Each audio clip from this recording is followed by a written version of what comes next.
Maraming mga pinapangambahang bagyo ang tao sa buhay. At hindi lang yan yung bagyo na may dalang ulan o hangin. Ang isa sa mga pinakamalulupit ng bagyo ng buhay is a financial crisis. Yung dumating ang sobrang pangangailangan mo ng pananalapi pero wala kang magastos, wala kang mabunot o mahanap. To keep on living, we keep on spending. Therefore, to keep on living, we have to keep making money. Dapat ang tao lagi naghahanap buhay, kumikita, gumagawa ng paraan habang siya ay kumakain, gumagastos, at gumagamit ng maraming mga pangangailangan. Salamat o Diyos dahil kayo pinagmumulan ng pagpapala, kayo ang nagpapatibay sa amin, naghahanda upang humarap sa iba't ibang uri ng bagyo ng buhay. Nawa patuloy mo kaming turuan sa hiwaga ng kapangyarihan ng mga bagay na ibinibigay mo sa amin tulad ng karunungan, kaalaman, galing, husay para kami makapaghanap buhay. Ituro mo sa amin, Panginoon, ang isang karunungan ukol sa pananalapi na nakaugat sa iyong salita. Maunawa namin ang kalooban mo dito, maipamuhay namin, makinabang kami at kayo ay malugod. Patawarin niyo po kami sa aming mga kasalanan, linisin kami sa aming mga karumihan, O Diyos. At ngayon, humihingi kami ng pagpapala nyo, kaliwanagan, karunungan, pagtutuwid, pagpapalakas sa amin. May you empower us with your words. Father, we commit this time to you, asking you to be the speaker. Walk in our midst, heal us, empower us, teach us, and protect us from lies and falsehood. In the name of Jesus, your Son, our teacher and healer, we pray. Amen. Keep making money. Dapat ba yung pinag-uusapan ng mga mananampalataya? Dapat. Sabi po ng pinakabarunong na lalaki sa balat ng lupa, si Solomon, sa Ecclesiastes 10:19, money is the answer for everything. Maaaring isang pagmamalabis or exaggeration, but of course, very, very true. Napakarami mga pangangailangan, suliranin na natutugunan, nasasagot, nalulutas ng pananalapi. It is not money, but ungodly love for money that is condemned in Scripture. Hindi galit ang Biblia sa pera. Ang galit ng Biblia ay sa pag-ibig sa pera na nagiging bunga para or dahilan para tumalikod ang tao sa Diyos at sa kanyang kapwa. Spirituality should not deny money nor money making because money buys many good things. And money enables us to maximize the benefits of life. Godly people are to be fruitful money makers and money multipliers. Sa katuroan mismo ng Panginoong Hesus ay napakalinaw niyan. Nung meron siyang pinagkatiwalaan ng mga puhunan, binigyan niya ng iba-ibang dami ng puhunan at yung nakapagpatubo at nakapagparami sa puhunan ay kanyang kinalugdan at yung mga walang nagawa at hindi nakapagparami sa ibinigay, binawian pa niya. Matthew 25:28-29. Sabi ng Panginoon, take the talent from him, from that who did not make it more, and give it to the one who has 10 talents. For everyone who has will be given more, and he will have an abundance. Whoever does not have, even what he has will be taken from him. Mula mismo sa bibig ng Panginoon, yun daw meron na dadagdagan pa at yung wala, babawian pa ng konting-konting nasa kanya na nga kung hindi niya pinaparami, kung hindi niya sinisinop. What is the profile of a good money maker? Ano po ba ang mga katangian ng isang makadiyos na nagpaparami ng pagpapalang ibinibigay sa kanya at ipinagkakatiwala ng Diyos? Mostly, we will get this wisdom from Proverbs 31. A good money maker works with her own hands. Dito ay dinidescribe yung isang babaeng uliran. Proverbs 31:13, with her own hands, she gladly makes clothes. Idiniin dito, her own hands. Ang isang tao nga asenso at dadami ang pagpapala, siya mismo gumagawa, siya mismo nagtatrabaho, hindi niya iniaasa sa iba ang kaya niyang gawin, lalo yung area na magaling siya sa paggawa. Verse 22, she does her own sewing and everything she wears is beautiful. So, a good money maker produces what she needs. Kung anong kailangan niya, ginagawa niya. Her produce and outfit is beautiful. Hindi lang basta ginagawa, maganda ang trabaho. Why? Beauty attracts money. Beauty attracts customers. Beauty attracts supporters and lenders and investors. Dapat maganda ang trabaho ng tao. Tinatanggal ng Kristiyano sa kanyang bokabularyo yung pwede na yan. Dapat husayan yan. Yan ang ating mga pangangatwiran. Of course, merong mga tao na minamasama nila, no? Yung maganda o yung maluho, kahit pa nga ito ay pinagmulan nito ay pagsisikap. Pero nakikita natin na ikinalulugod ng Panginoon ang pagiging mabunga. This woman, who is the ideal person to make money, produces surplus goods to sell. Hindi lang siya lumilikha ng para sa kanyang kapangangailangan, sobra pa doon ang ginagawa niya para meron siyang pangalakal, maibenta. Proverbs 31:24, she makes clothes to sell to the shop owners. Gumagawa siya ng sariling damit, gumagawa siya ng sobra para maitinda. She makes and produces beyond what she needs. Nakikita po natin yung prinsipyo ng maluwag na buhay. Ikaw ay nagtatrabaho, lumilikha ka ng kailangan mo, at lampas pa sa kailangan mo para meron ka pang maitinda. She invests. She plants. Yung ideal and godly money maker. Proverbs 31:16, she knows how to buy land and how to plant a vineyard. Marunong siyang mag-isip, marunong siyang mamuhunan, bumili ng lupa para tamnan. Hindi lang bumibili ng lupa para sa luho o para sa pagpapasarap lang o bakasyonan lang, para tamnan. In other words, pati ang pagbili niya ng lupa, pamumuhunan pa rin. Kasi pagkakakitaan pa rin niya yung lupa na yon. Hindi puro consumption ng iniisip, production ang laman ng isip ng isang taong luluwag, aasenso sa buhay. Proverbs 31:18, she knows when to buy or sell. Magaling siya sa timing. Itong lady of Proverbs 31, dapat yata nasa stock market, ano? She knows when to buy and when to sell. Pinapakiramdaman niya ang panahon, binabasa niya ang takbo ng mga pangyayari sa kanyang paligid. Alam niya kung anong dapat binibili sa ganitong oras at kung kailan naman ito ibebenta para siya ay may kita. A good money maker trades, nangangalakal, nagnenegosyo, and therefore brings home the goods.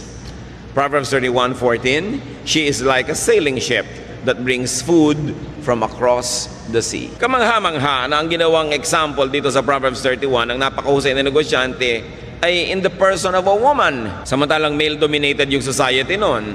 Nakikita nyo rin ang attitude ng maraming Bible writers and prophets about women.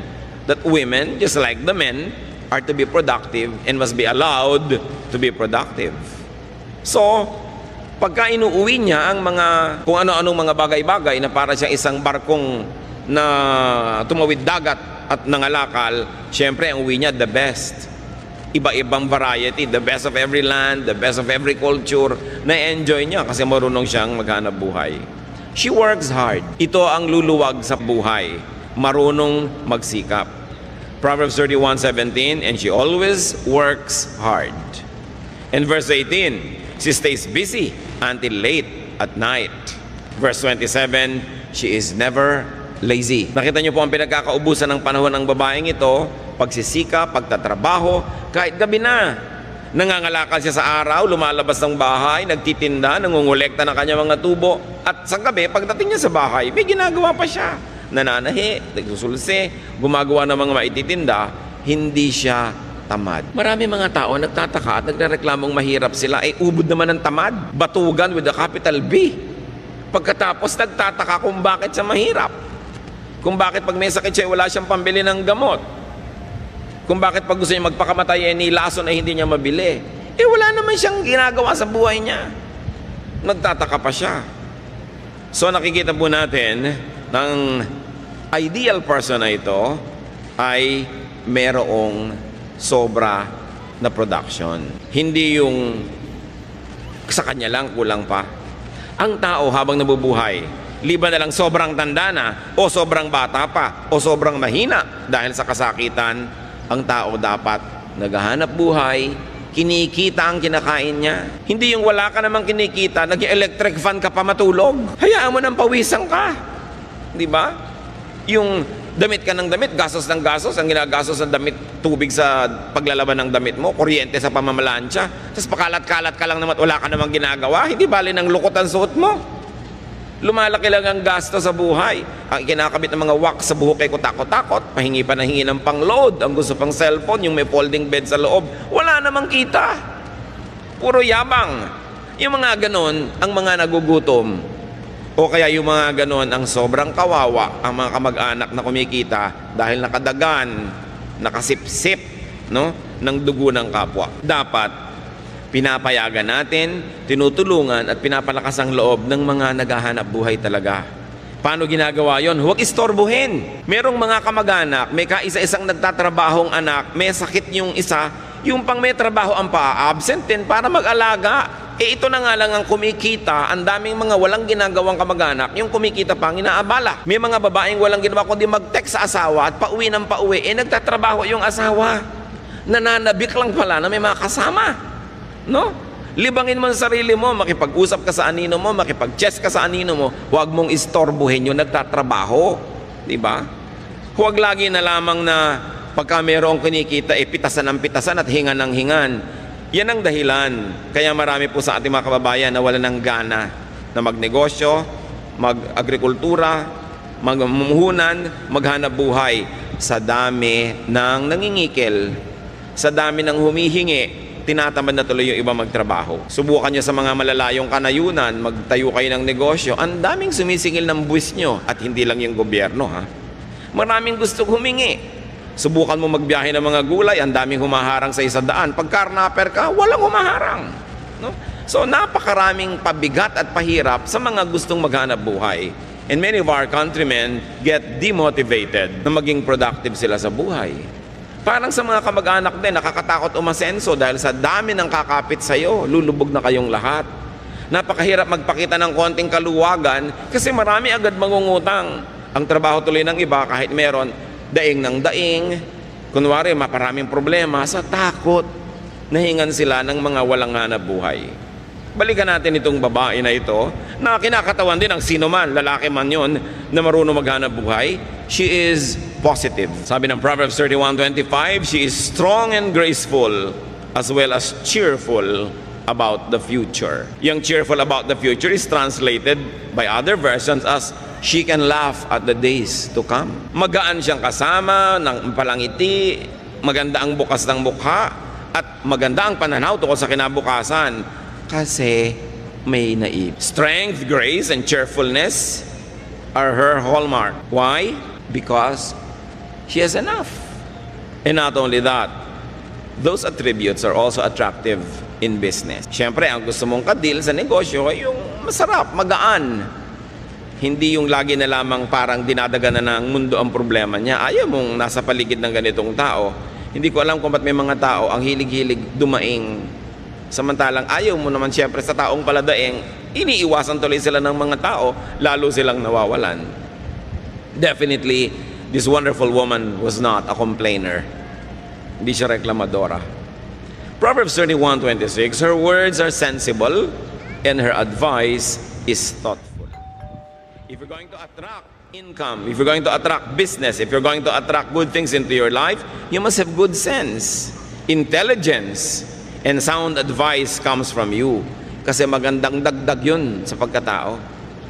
Sino ka ba naman para iwasan ng isang kanegosyo, kasosyo, o kaya binibilhan mo o binibentahan mo na bukod sa magandang produkto, maganda pa ang pagkatao at magaan kasama, masarap makita. Kaya lalong nilalapitan ng grasya. A sensible and a good moneymaker gives to people. Hindi niya sinosolo ang pagpapala, she gives to people. Tulad ng nakita natin sa Proverbs 31:20. She helps the poor and the needy. Palabigay. Nag-aalala at nag-iisip sa mga kapuspalad. She gives to the needy and the poor. Sabi ng Proverbs 19:17, he who is kind to the poor lends to the Lord, and He will reward him for what he has done. Ang matulungin, maawain sa mga dukha, sa mga maralita at mga nagigipit ay para daw nagpapautang sa Diyos. Papayagan kaya ng Diyos na may utang siya sa inyo na matagal? Siyempre, babayaran kayo agad ng Diyos at sobra pa, alangan namang siya pang may utang na loob sa inyo. So, pag nagbibigay ka sa mga kapuspalad, daig mo pa ang nagpapautang sa Diyos. Ibabalik niya agad. At kung hindi mo man maramdamang ibinalik, isipin mo na lang, saan mo namang kinuha yung luwag mo doon sa mahirap? Hindi ba sa Diyos din ang galing? Nauna na, baka na-advance. Yung mga iba nagsasabi, ba't gumagawa ako ng mabuti, wala pang ibinabalik ang Diyos? Baka naman na-advance na sa'yo. Naghahantay ka pa ng iba, nauna na palang ibigay sa'yo. Along with hard work, this is the best insurance against poverty. To be a good giver. Kasi ipinapangako naman sa Biblia, lahat ng tanim may ani. Kung hindi man sa exact person na tinulungan mo yung ani, may ani yun sa iba. O kaya kahit wala ka pang anihin, saan mo naman kinuha yung tinanim mo? Again, na-advance na yon. A godly moneymaker is a good giver. You make a lot of money not only for yourself, but so that you will have much to give away. Very, very godly purpose. Also, she gives to or pays the deserving. Lagi tayong nag-iisip to give to the needy. Nakakalimutan natin to give to the deserving, or at least to pay the deserving. And this woman pays her production partners. Hindi lang sa needy. Marunong siyang magbayad sa trabahador. Marunong siyang magbigay ng parte sa kanyang mga investors. Hindi niya sinosolo ang kita. May mga tao na bibigyan ng Diyos ng pagkakataon na kumita, pero sinosolo. Kanila lang nababawian tuloy. Meron naman hindi marunong tumano ng utang na loob, hindi malang magsukli doon sa mga tumulong sa kanila, nagbukas sa mga pinto, nagbigay ng pagkakataon o namuhunan, tumatalikod, nababawian. Ang pinakauna natin dapat na inaasikasong bigyan, yung mga kasama natin sa hanap buhay. Kung kayo ay namumuhunan, edi yung mga trabahador nyo, mga tauhan. Deuteronomy 24:15, tungkol sa pagbabayad ng trabaho, pay him his wages each day before sunset, because he is poor and he is counting on it. Otherwise, he may cry to the Lord against you, and you will be guilty of sin. Pag pinagtrabahuhan na, bayaran na. Lalo at arawan yung manggagawa o lingguhan, huwag nang pinapatagal pa. Nakita nyo ang kawawang si Sisa sa Noli Me Tangere? Nagpuyat para manahe, nung kanyang i-deliver, hindi nagbayad ang donya, saka na lang daw, dahil ayaw niyang bumangon mula sa silyon. Samantalang napagtrabahuhan na ng tao. Galit ang Diyos sa mga namumuhunan na hindi nagbabayad agad sa kanyang mga trabahador. James 5:4, look, the wages you failed to pay the workmen who mowed your fields are crying out against you. The cries of the harvesters have reached the ears of the Lord Almighty. Ganoon, ang mga daing ng mga kapuspalad na nagtrabaho na hindi pa binabayaran, nakararating sa langit at sila ibinabawi ng Diyos. Ang mahusay maghanap buhay, mahusay magbayad ng kanyang mga trabahador. Mahusay din siyang magbigay ng parte sa kanyang mga investors. Mahusay siyang magbigay ng produkto sa kanyang mga customer. Lahat nakikinabang pag sa kanya nakikipangalakal. Kaya binabalik-balikan siya, kinakawilihan, lalong yumayaman. Hindi yung mga one-shot deal lang na nang dedenggoy ng kapwa, iniisahan nila yung kapwa, tuwang-tuwa sila, pero wala nang babalik. At siyempre kakalat yung balita, at kung hindi man, wala bang Diyos na nakatunghay sa lahat ng ating transaksyon? Ang mahusay maghanap buhay, lalo't namumuhunan, lets her workers rest. Pinagpapahingan niya ang kanyang mga manggagawa, hindi lang ito para mga makina. Exodus 20 verse 10, on the seventh day you shall not do any work, nor your manservant or your maidservant. Ito lang ang commandment na talaga namang napaka-thoughtful sa mga manggagawa. Pinagbabawalan yung mga among magtrabaho pagka-araw ng pangiling. Bakit? Siguradong pag nagtrabaho sila, madadamay ang mga tauhan nila lahat. Alam nga naman nagpapahinga yung tauhan. Tapos yung boss nagtatrabaho. So pinagbawalan ng mga boss magtrabaho at idiniin at nilinaw. Pati ang inyong mga katulong, mga kasamahan, manggagawa, huwag nyo silang pagagawin. Ibig sabihin, bibigyan sila ng 1 day of rest in 7 days of work. So 6 days of work must be broken by a 7th day of rest. It's a command with the working class in mind. Napakabait ng Diyos. Marami pong mga nilikhang mga Diyos at Diyos-Diyosa ng iba't ibang mga kabihasnan, makamayaman lang. Puro mga pang-uuto at panggigipit sa mahihirap ang katuruan ng relihiyon. Pero itong Diyos na ito na gumawa ng Ten Commandments, mahal niya ang mga manggagawa. Tiniyak niya na kasama sa pinakamataas niyang mga kautusan ang pahinga ng mga manggagawa. So kung may mga masisipag tayong mga money makers, mga kapatid, lalo't kamag-anak nyo ito, kaibigan, huwag dalain. Huwag naman nating dadalain ang palabigay. Kung kayo yung manggagawa, binibigyan kayo ng pahinga, kinabukasan, absent pa. Abuso na yon. Huwag nating aabusuhin yung mapagbigay. Binigyan ka na, sabi nga ng matatanda, na ilubog ang kamao, ilulubog hanggang siko. Aabusuhin ang mapagbigay. Pagsasamantalahan naman ng mabait. Ang nangyayari tuloy, yung mga may mabubuting puso na dadala, tumitigas na rin ang puso. Yung mga iba na kapwa natin mahirap, nagrereklamo, yung daw mayayaman, mga mata pobre. Paano? Defensive na yung iba. Pag sobra silang bait at palangiti, wala nang ginawa ang mga tao kundi bumali, o umutang, o humingi, o dumaing. Kaya tuloy kahit mabait, nagtitigas-tigasan ng loob sa takot na mapagsamantalahan ng kapwa. Kung tayo lang sana ay hindi mapangabuso, we will encourage each other to be more open, to be kinder, to be nicer. But people are sometimes obligated to be defensive. Gustong magpahiram sa'yo, pero ilang beses mo nang sinuba. So paano magpapahiram pang muli? Hinihigpitan tuloy ang kanyang dati ay kaluwagan. A good money maker gives to God. Nagbibigay siya sa kapwa-tao, lalo sa mga kasama sa trabaho, at marunong siya magbigay sa Diyos. Malakay 3:10-12, I am the Lord all-powerful, and I challenge you to put me to the test. Bring the entire 10% into the storehouse, so there will be food in my house. Then I will open the windows of heaven and flood you with blessing after blessing. I will also stop locusts from destroying your crops and keeping your vineyards from producing. Everyone of every nation will talk about how I have blessed you. Yan ang pangako ng Panginoon. Sabi niya, ako na makapangyarihan sa lahat. Subukan ninyo ako. Buong-buo ninyong dalhin at ipagkaloob ang inyong ikapu.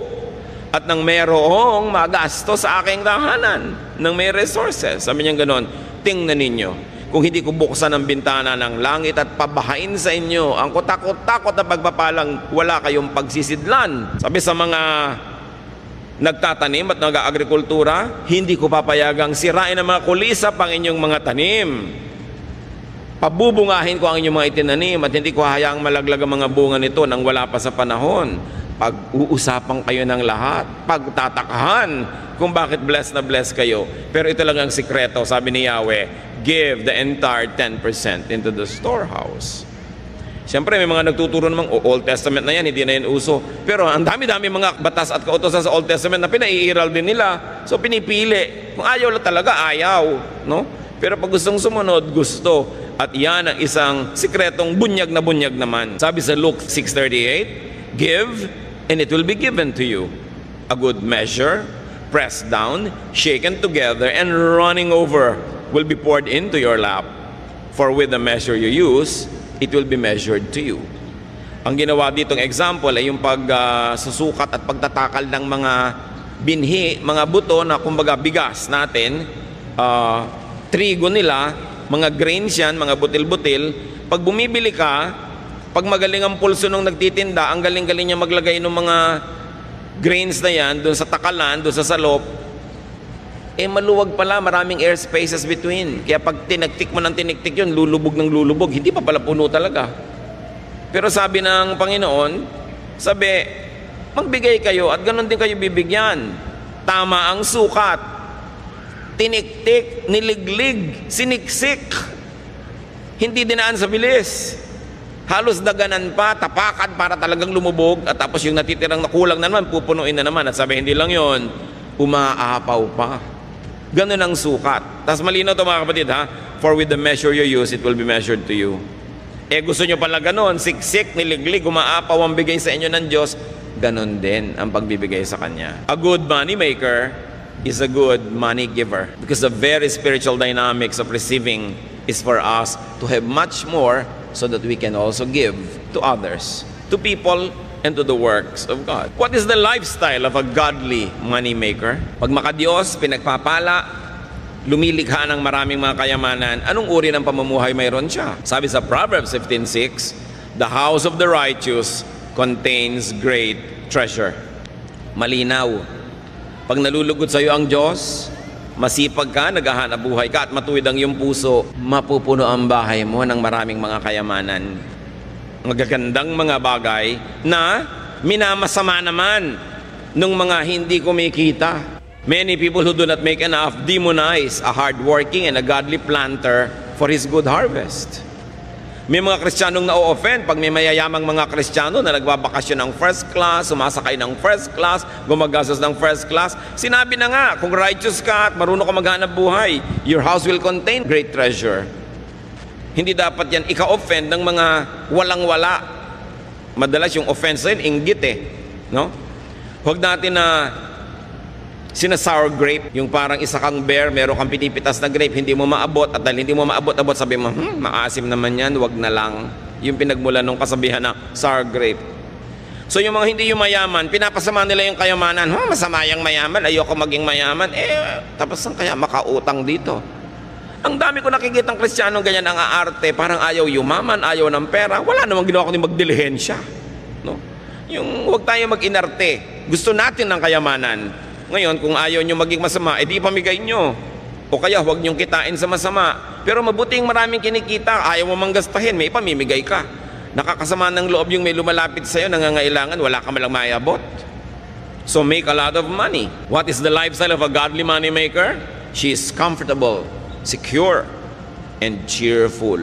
Proverbs 31:21, her family has warm clothing and she doesn't worry when it snows. Pag dumadating yung taglamig, lalo doon sa Israel na may yelo, may snow sa ibang bahagi, syempre walang inimpok ninenervyos. Wala kang pagkain sa bahay, tas may bagyo. Sasabi, babagyo, 3 araw, 5 araw, wala kang bigas, nakakanervyos talaga yun. Diba? Pero sabi, itong kinalulugdan, masipag, matyaga, mahusay ang mga style, wala siyang pinapangamba ano man yung weather. Ngayon, bago tayo malito mga kapatid, may mga makadiyos, masipag, wala pa rin pera. No? Dapat nating isipin kung bakit. Bakit? Kung makadiyos ako, masipag ako, bakit wala pa rin ako? Kasi kadalasan yung pinagsisipagan natin, kahit 1,000 taong ka magtrabaho doon, hindi ka naman talaga aasenso dahil sobrang liit ng kita doon. So you don't only work hard, you have to work smart. Titingnan mo, ito bang nakalagyan ko na ito na trabaho or profesyon, maahahango ako sa buhay kung masipag ako? Kung wala kayong nakikitang pag-asa, dead end yun, dapat lumipat kayo na ibang magagawa sa buhay, be more creative, create more, kasi maraming Pilipino masipag talaga. Pero yung pinagsisipagan nila parang dead end, parang wala namang makikita kang asenso dun sa lugar na yun, maliban na lang, maging creative sila and reinvent the profession or reinvent their style to make more money. Proverbs 31:25, this godly businesswoman, she is cheerful about the future. Yun yung pinag-usapan natin, she can laugh at the days to come. Sino ba ang pwedeng tumingin sa kinabukasan na may kasamang ngiti? E di yung may ipon, lalo naman yung may ipon na patuloy pa rin kumikita. At ito ang challenge sa ating OFW phenomenon. Maraming kumikita, mababasa nyo sa dyaryo, buwan-buwan, bilyon na dolyar ang pumapasok sa Pilipinas.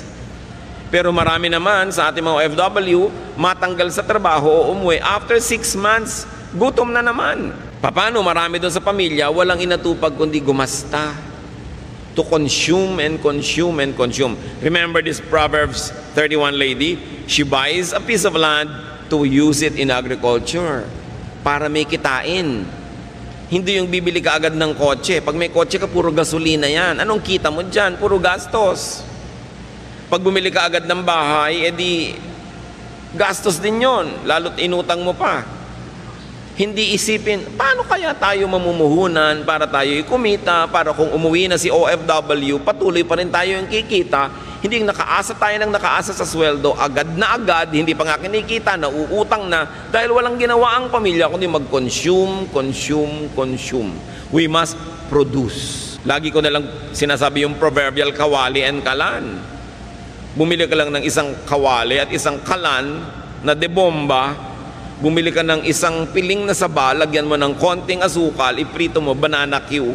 Yung kanina ay 50 pesos mo, magiging 75 o 100 pesos. Eh hindi ang iniisip ni Mrs. yung bumili ng kawaling 500,000 ng isang set. Yung pwede mo nang tirhan sa mahal. No? Kasi yung isang kumare niya, mas maganda rin yung kaldero doon. Wala ka namang mailuto. At napakarami ko nang nakitang ganyang kaldero na biglang nasa sanla pagkatapos. Ano? Dahil hindi naman masustain. Bibili ka ng ganun, sustainable ba? Kaya mo bang isustain na yan o hindi? Dapat ang iniisip nyo, ako may pera ako, ano kayang pagkakitaan? Taga Quezon ako, ang daming nyug dito. Sinusunog lang nila yung mga bao-bao, tapos itinatapon. Ba't hindi ko bilhin yung uling? Dalhin sa Lucena o sa Santa Cruz at ibagsak sa mga tindahan doon at maging uling queen ako dito. Or uling king. Ang dapat nyo laging iniisip mga kapatid, paano kaya tayo magkakapera? Hindi yung sino kaya mautangan dito. Baligtad ang mga pinag-iisip ng ano kaya ang mabili. Hindi yung ano kaya ang ma-produce. Nakita nyo yung babae nananahipan ng mga bagay-bagay sa kanyang bahay, gumagawa pa ng mga belt, mga buckles, itinitinda. Eh siya na nga yung mayaman. Maraming mga OFW, pag pupunta sila doon sa Middle East, may galing ng mga kung ano-anong goods galing dito, ititinda doon. Pag uwi dito, may tinda-tinda. Marurunong. Naiinis naman yung iba, mukhang pera yan. Lahat na lang business. Dapat. Pupunta kayo sa isang probinsya, magbabakasyon kayo doon, ba't hindi kayo mamakyaw ng kung ano-anong mga goods dito, ibenta nyo doon para yung pamasahin nyo man lang mabawi nyo. Ang dami-dami po sa ating mga probinsya, mga kapatid, nabubulok ng mga prutas, nalalaglag ng mga santol, mga duhat, nalalaglag ng mga dalandan, kung ano-anong naglalaglagan, wala man lang kumukolekta, samantalang sa Maynila at sa iba pa mga cities, ang mahal-mahal. Hindi lang kasi nagtutugma yung production at saka yung consumption ng mga tao. It's about distribution. It's about attitude. Kailangan ng mga tao palitan yung attitude. Kung nagsasawa ka na sa hirap, palitan mo ang paraan ng pag-iisip. Kasi kadalasan yung paraan ng pag-iisip at pamumuhay natin ang nagpapahirap sa atin. Kasi marami naman tayong kapwa mahirap at umasenso na iba ang pag-iisip nila. Nag-iba ang pamamaraan. Hindi magic yon. May formula yan.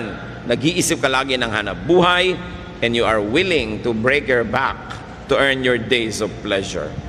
Challenge yan sa ating OFWs.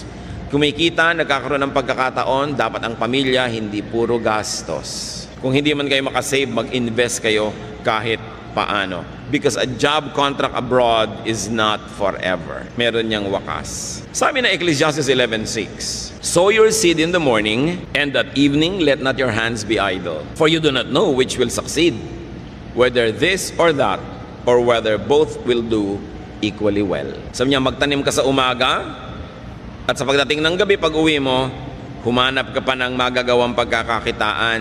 Bakit? Eh hindi naman kung mo nakapagtanim ka, tutubo yun at bubunga. Eh kung abutan ng bagyo, ng salot, ng peste, o nakaani ka ng marami, pero ang dami ding umani ng marami, bagsak tuloy ang presyo. Sabi, hindi ko mo nagtanim ka na, aasahan mo na yon. Gumawa ka pa ng iba. So nakita nyo ang pinag-uusapan dito, agriculture and commerce. Agriculture and trading or production. Ang dami nating kababayan, ang sisipag, mga magsasaka talaga. Pero ba't hindi naaahon sa hirap? Eh kasi yun lang sakang inaasahan. Pagkatanim, lasigan na ng lasigan hanggang anihan. Chismisan ng chismisan hanggang anihan. Eh kung may dumating na bagyo, nasalanta ang goods mo, edi nakatunganga ka. Yun po mga ifugaw.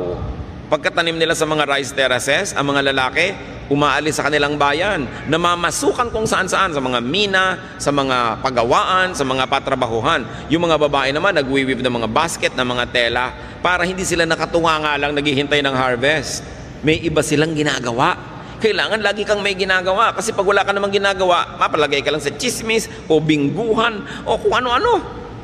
Kailangan ng tao may ginagawa. Work day and night. Now, don't be too literal. Work whenever there is an opportunity to make money. And then diversify. But not too much. Marami nag-diversify. Yun ay kinabagsak ng negosyo. Sobrang diversified. Hindi na nabantayan. But there is one rule. Don't put all of your eggs in one basket. Ang dami-dami yung itlog. Nasa isang basket lang. Eh kung natapakan ng elepante, hindi durog lahat. Dapat iwahiwalay. So hindi lang kayo umaasa sa isang trabahador na manggagawa tapos lahat kayo nakatunganga. That's putting all of your eggs in one basket. Hindi lang nyo ilalagay sa isang bangko yung pera nyo kung marami. Malay nyo yung bangko bigla nagsara o nag-bank run, paano kayo? Dapat nakakalat ng konti, kaya lang huwag sobrang kalat. Now, when we say money, brothers and sisters, it's not always just pera. Money could be any currency. Anything that you could exchange for money, goods, or services. Money could be anything that you could give to people in exchange for what they give you or to purchase what you need from them. In other words, pera dito pinag-uusapan yung salapi o kaya service. Kung minsan wala kang perang pambili ng gusto mo, pero may dalawa kang kamay, may paa ka, may katawan ka, pwede mong kitain yung gusto mo sa pamamagitan ng paglilingkod. Gusto mong kumain tapos mamalimos ka, bakit hindi ka tumanggap ng labada? Bakit hindi ka kumatok sa bahay-bahay? Meron po ba kayong papalabhan? Meron po ba kayong kotseng pahuhugasan? Meron ba kayong ipalilinis na garahe? Diba? Meron ba kayong mga tulya at talabang gusto yung tanggalan ko ng putik?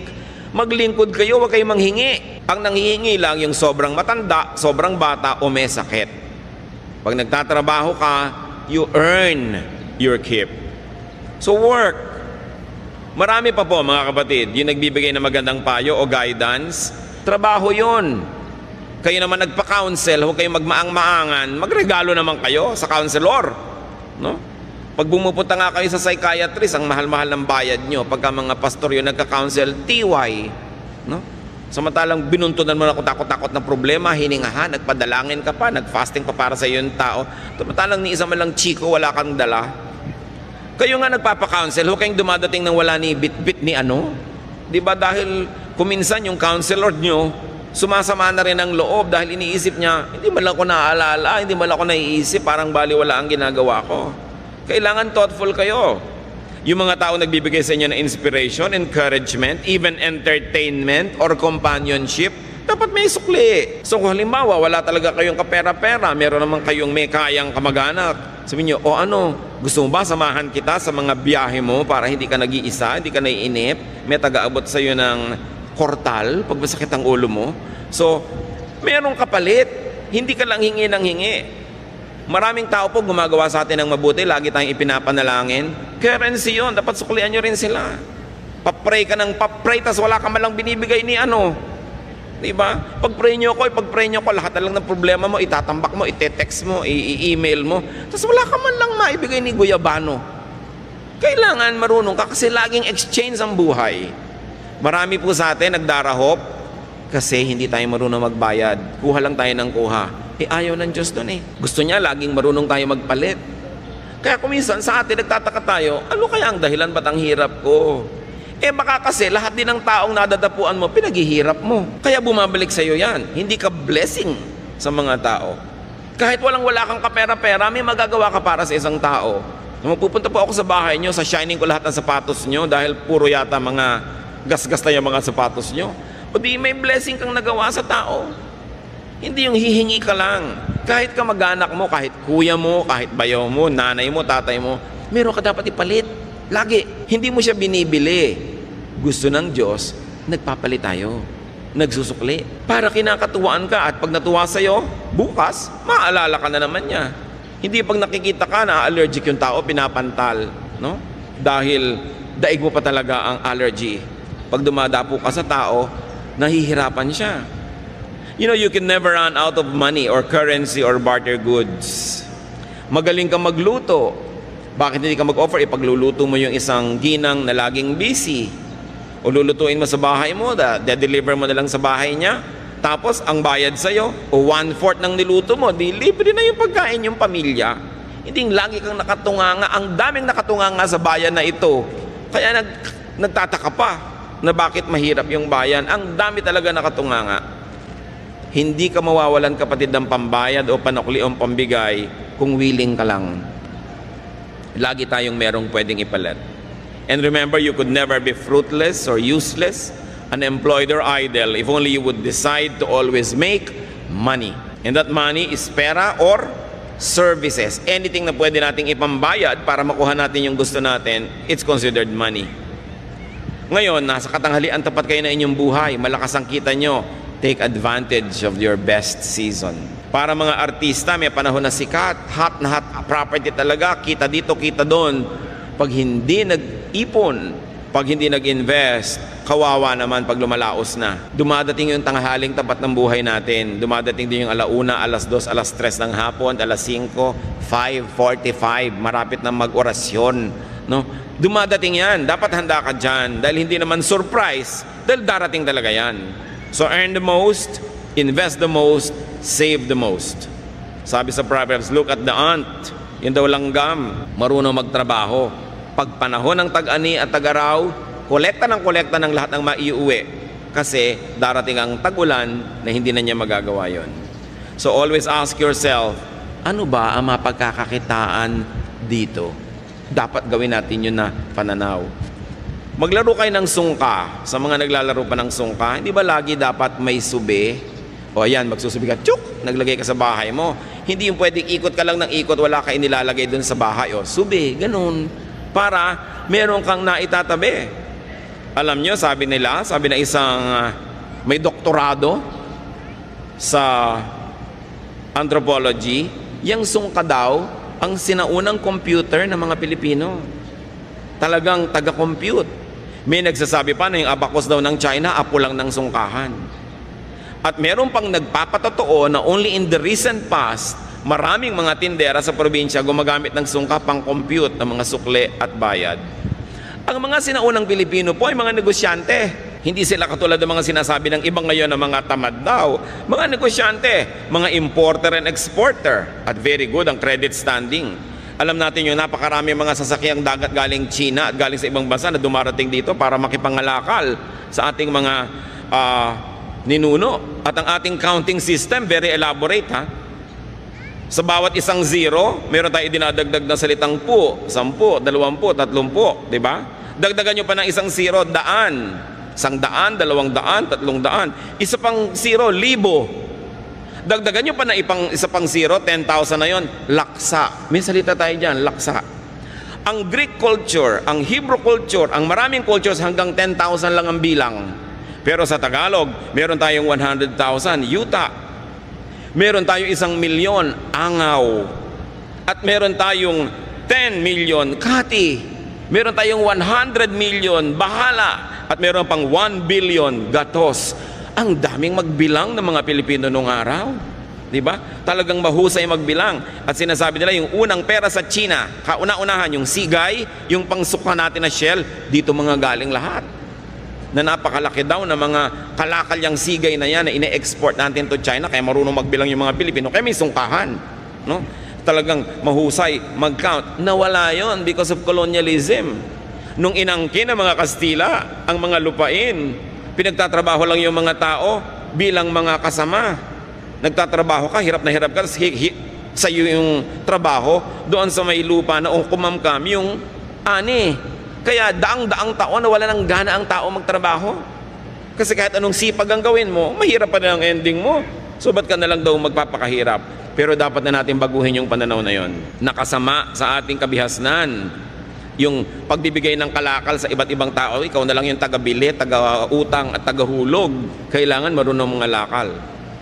And as you grow old, continue being precious and useful and functional. Your goal, believer of God, is that you should be a lender, not a borrower. Magandang mga pangarap yan at magandang plano sa buhay. Planuhin yung tagapagpahiram, tagabigay, hindi mangungutang. Ano ang pangako ng Diyos sa bayang sumusunod sa Kanya? Deuteronomy 15:6. For the Lord your God will bless you as He has promised. And you will lend to many nations but will borrow from none. Isa dapat yung katangian ng makadiyos na masipag na pinagpapala. Nagpapahiram pero hindi nang hihiram. Nagbibigay, hindi nang hihingi. Yan ang magandang goal. Hindi yung paggising sa umaga ang hinahanap sinong madidilihensyahan. Mga manginginom na iinom lang ng alak humihingi ng kontribusyon sa dumadaan. Ba't di nyo inumin yung tubig sa kanal? Wala pala kayong pambili ng alak. Di ba? Puro pabigat sa kapwa ang iniisip. Mga kamag-anak na pagka may party, mag-iinuman, tas lahat ng kamag-anak ko hihinga ng pambili. Mga ugali na nagpapahirap at nagpapalala sa mga kanser ng ating lipunan. So huwag yung sino kaya ang mautangan o mahingan. Kung kayo mga bata pa hanggang ngayon, mga magulang na bata pa, magplano kayo na pagdating ng panahon, hindi nyo kailangang umasa sa bait ng inyong anak o manugang. Iplano nyo rin yun. Pero yung mga ating mga tatay at nanay na tumanda na nung araw talagang binibigay mo lahat, inaasa mo sa iyong mga anak, abay yung mga anak na yan, dapat talagang top din ang inaasahan sa inyo. Itaguyod ang mga magulang who gave you everything. Pero yung mga nagsisimula pa lang ngayon ng mga maging magulang at bata pa, hindi kayo nakakatiyak pa itataguyod kayo ng mga anak. Dapat meron kayong isinusubi, kumbaga sa sungka, para rin sa inyong sarili. Kung minsan ang bait-bait ng anak nyo, ang napangasawa, masama ang ugali, o paano yun? Kailangan, hindi mo iniaasa ang iyong pagtanda sa kabaitan ng iyong kapwa, anak mo man yun o manugang. Pero sa mga matanda na ngayon, uso talaga nung unang panahon, lahat binibigay sa anak. Kaya yung mga anak ngayon, matatanda na magulang nyo, tangkilikin nyo sila ng husto. Ang aking payo ay para doon sa nagsisimula pa lang, na mga bata pa, pwede pa kayong gumawa ng paraan para magsubi. Kailangan meron kayo nakatabi sa sarili. Kung pwede kayo may mga insurance policies, meron kayong mga health insurance, para kung nagkakasakit kayo, ang inaatupag nyo lang paano gumaling, hindi yung paano magbabayad. Malakas magpalala ng sakit yung mga bills. Kaya kailangan pinaghahandaan. Sa mga tumatanggap naman ng support, be grateful and thankful and expressive. Don't abuse. Do not choke your helper. Huwag dalain. Sa mga kamag-anak po na inaabutan, binibigyan, tinutulungan, pag dumadating naman yung tumutulong sa inyo, ngumiti naman kayo, maging cheerful naman kayo, hindi binibigyan na nga kayo, daing pa rin at daing, lungkot pa rin at lungkot, siguro para madagdagan ng bigay. Pero ang nangyayari tuloy, nawawala na ng gana yung umuuwi sa inyo dahil wala ng pleasure. Magagastusan na, makakarinig pa ng problema, mga sumbong, mga daing. Kaya kung minsan ayaw na tuloy kayong uwian. Nagtataka yung mga ibang magulang, ang lapit-lapit naman, anak ko, may kotse, ba't kaya hindi madalas dumalaw? Masarap ba kayong dalawin? Siyempre kailangan, kahit anak nyo yun, nasasarapan din naman siyang dumalaw, hindi puro problema, bigat. Kasi kung minsan sa kanyang office, sa kanyang negosyo, sa kanyang trabaho, sa pamilya niya, sa asawa niya, ang dami na rin niyang problema. Pagdating naman sa inyo, problema na naman. Kailangan, pleasure tayong puntahan because there's a basic human nature. Anything pleasurable, we like to repeat. Anything unpleasurable or painful, we avoid repeating. So pag lagi kayong dinadalaw, alam nyo na yon, masarap kayong puntahan. Pag hindi kayo naaalala at pinupuntahan, baka hindi masarap na karanasan. Tuloy nakapangingibabaw na yung iba nilang problema o katamaran o ibang mga gagawin. Pero kung masarap kayong puntahan, ipaglalaban niya na puntahan din eh. Kaya kailangan, meron tayong panukli. At hindi yun pera, mga kapatid. Yung may babait sa inyo, pero maganda rin yung pakitungan nyo sa kanya, meron kayong sukli.